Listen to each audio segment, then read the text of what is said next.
ඔයා කවදා හරි හිතලා තියෙනවද අපි හැමදාම පාවිච්චි කරන සබන් කොහොමද මේ ලෝකෙට එන්න ඇත්තේ කියලා? නැහැ.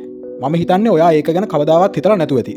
ඔයා ඒක ගැන හිතුවත් ඔයා කවදාවත් හිතන්න නැතුව ඇති සබන් මේ ලෝකෙට ආවේ දැවී ගිය අලු ගොඩකින් කියලා.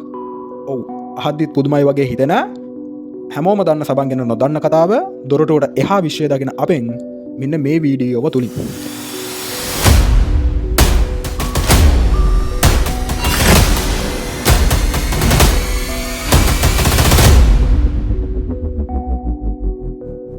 හිතන්න අදින් වසර දහස් ගානකට කලින් ජීවත් වෙච්ච මිනිස්සු පිරිසක් දඩේ මේ ගිහින් සතෙක් මරාගෙන ගෙනල්ලා තමන්ගේ පවුලේ මිනිස්සු එක්ක එකතු වෙලා එළිය ගිනිමැලයක් ගහගෙන මේ සතාව පුච්චගෙන කනවා. එහෙම පුච්චගෙන කන මේ සතාගෙන් බිමට වැස්සුණු තෙල් අලු වලට එකතු වෙනවත් එක්කම මහ විශාල වැස්සක් වහින්න ගන්නවා. එකතු වෙලා හිටපු මිනිස්සු ඔක්කොම තමන්ගේ කූඩාරම් වලට ගිහිල්ලා රෑ නිදාගෙන පහුවදා උදේ ඇවිත් බලද්දී ගිනිමැලේ තිබ්බ තැන අමුතු ද්‍රව්‍යයක් දකිනවා. එතන හිටපු එක මිනිස්සෙක් මේ දේ අතර ගද්දී ඒ දේ ලැස්සලා බිම වැටෙනවා.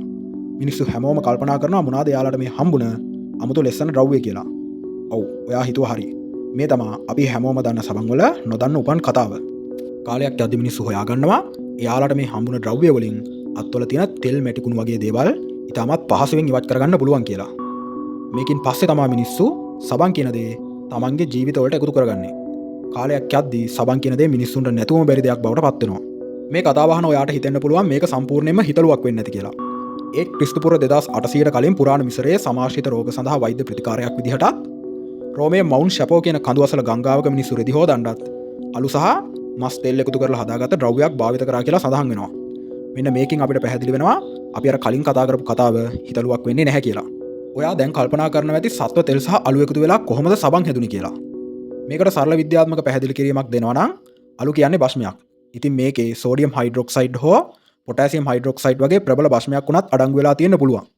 මේවට මස්වල තියෙන මේ දාම්ල එකතු වෙලා වතුර එක්ක මිශ්‍ර වුණාම වර්තමානයේ සබන් හදන පියවරක් වන සැපොනීකරණ ප්‍රතික්‍රියාව සිද්ධ වෙන්න පුළුවන්.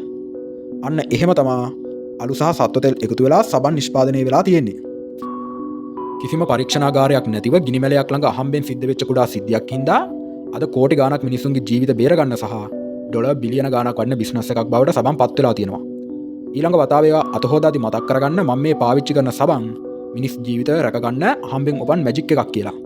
ඔයාට මේ වීඩියෝ එක ගැන මොකක්ම හරි අදහසක් තියෙනවා නම් ඒ අදහසත් පහලින් කමෙන්ට් කරන් යන්න අමතක කරන්න එපා. ඒ විතරක් නෙවෙයි මේ වීඩියෝ එක හොඳයි කියලා හිතනවා නම් වීඩියෝ එකට ලයික් එකක් දාලා ඔයාගේ යාළුවෙක්ට බලන්න ෂෙයා කරගෙන යන්න අමතක කරන්නත් එපා. ඔතන ඔය පහළ තියෙන subscribe button එක ඔබලා ඒකේ තියෙන bell icon එක click කරන් යන්න අමතක කරන්නත් එපා.